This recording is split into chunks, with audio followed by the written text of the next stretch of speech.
Et nous bouclons notre randonnée en termes d'actualité vue par les canards à nous parvenir au quotidien avec Kodjovi Ametonou déjà en position. Kodjovi Ametonou, bonjour.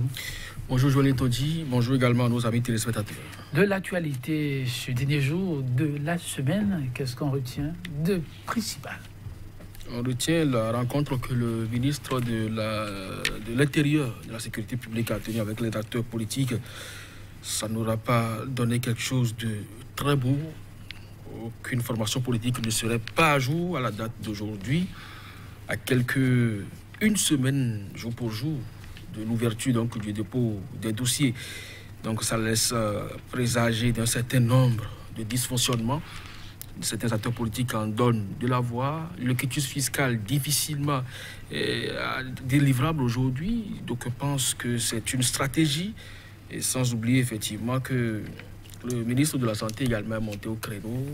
Il y avait une décision qui faisait office d'un exercice en clientèle privée. Donc des centres ont été autorisés, des canards n'ont pas manqué d'en parler.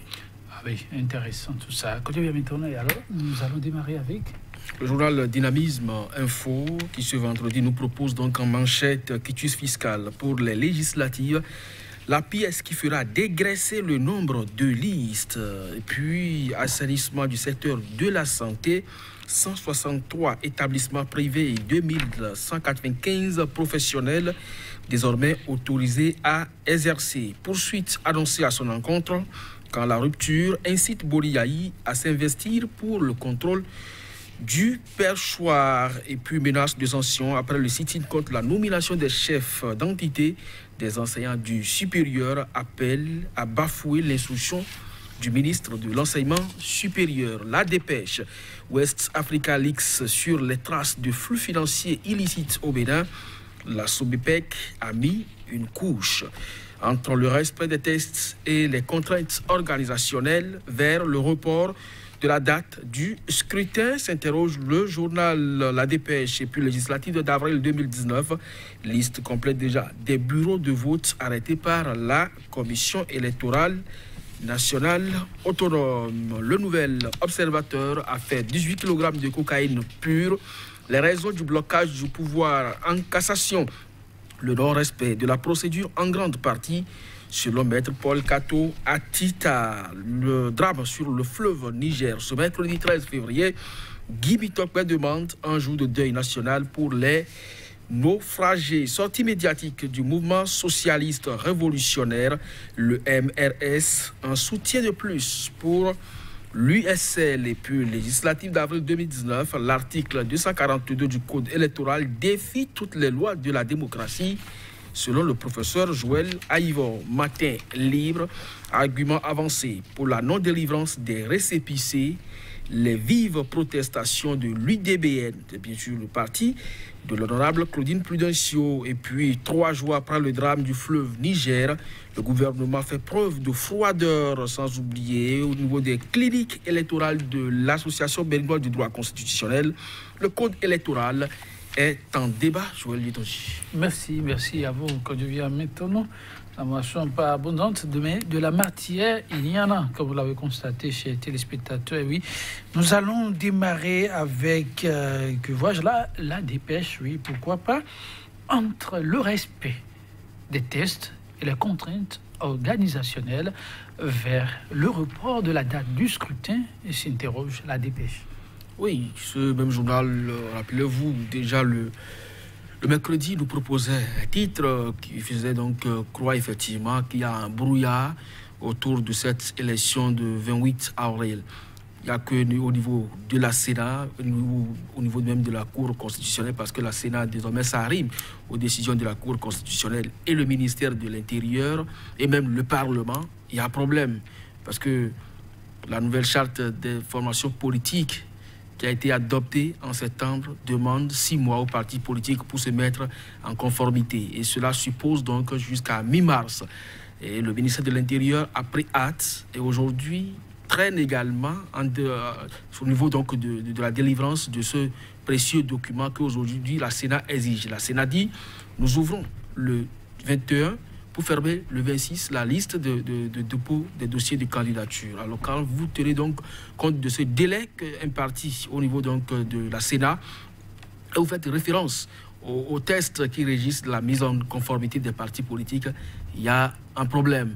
Mais on n'en a pas fini également d'interpréter l'article 242 du même code électoral qui va d'ailleurs faire objet, donc, puisqu'il parle beaucoup plus de la distribution des sièges, donc de la répartition des sièges au niveau des circonscriptions. Bref, il y a tout un flou donc, autour du processus et on se demande avec les instructions du ministre de l'Intérieur aujourd'hui, si on ne tend pas effectivement vers le report parce que le ministère a donné un délai de 8 jours pour que les partis aujourd'hui dont les dossiers ont été rejetés au niveau du ministère de l'Intérieur aillent faire le complément nécessaire pour se mettre donc en règle.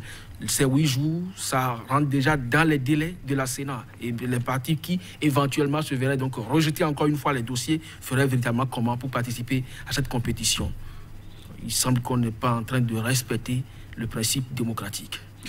Oui, les craintes sont là, très persistantes, mesdames, messieurs. Matin libre pour rester dans la logique des déboires observés pour l'heure dans l'organisation du scrutin. Argument avancé pour la non-délivrance des récépissés. Ça, c'est à l'issue de la rencontre du ministre de l'Intérieur. Les vives protestations, nous rapporte Matin libre de l'UDBN. Une formation politique accompagnant le chef de l'État, Koyovia Metono. Bon, je ne sais pas si c'est de la supercherie, mais toujours est-il que oui, au ministère de l'Intérieur, il a été servi donc à cette formation politique 3 dossiers qui auraient été, je ne sais pas si c'est les mêmes dossiers, mais il a été quand même déposé 3 fois le dossier de l'UDBN au niveau du ministère de l'Intérieur. Pourquoi ça s'est passé comme ça? C'est une grosse interrogation.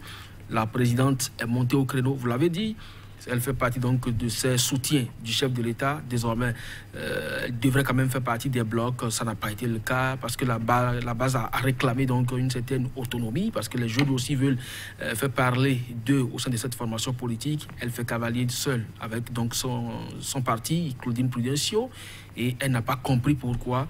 On a dit que 2-3 fois de suite, son parti est allé déposer des dossiers au niveau du ministère de l'Intérieur. C'est de bonne guerre, rappelez-vous. Il y a quelques jours encore, c'est ce même ministère de l'Intérieur qui a rejeté les dossiers des blocs républicains et progressistes soutenant toujours le chef de l'État. Qu'est-ce que tout ça la trame? Dieu seul sait. Et que demain, on ne nous dise pas que ces partis, finalement, se sont mis en conformité avec les tests et que, finalement, on peut leur délivrer leur récépissé et que c'est seulement les partis de l'opposition qui sont restés donc un peu dans la lenteur et qui ne sont pas donc à jour pour pouvoir participer à ces élections. Maintenant, si c'est sérieusement au niveau administratif que ça pêche au niveau de l'UDBN, eh bien, elle n'a qu'à retrouver donc ses copies et apporter le document nécessaire réclamé par le ministère de l'Intérieur qui était allé déposer une seule fois au lieu de se présenter 3 fois. Ah oui, c'est le ministère de l'Intérieur qui a interpellé le gouvernement tout entier. Et le sont aussi sur tout autre sujet, toujours avec Matin libre, 3 jours après le drame du fleuve Niger. Il croit savoir, nos confrères, le gouvernement fait preuve de froideur. Oui, c'est l'honorable Guy Bitop. Il y a aussi un autre journal qui a titré que l'honorable rappelle donc le devoir qui est le sien au gouvernement. On ne peut pas comprendre que plus de 45 âmes, parce que jusque-là, on n'a pas identifié officiellement le nombre de décès, de 45 citoyens qui perdent la vie et que le gouvernement ne puisse pas monter au créneau à travers ne serait-ce que communiquer pour présenter ses condoléances aux familles éplorées. C'est quand même ahurissant. C'est à croire simplement que nous sommes dans une république où la vie des citoyens ne préoccupe en rien les autorités. C'est dommage.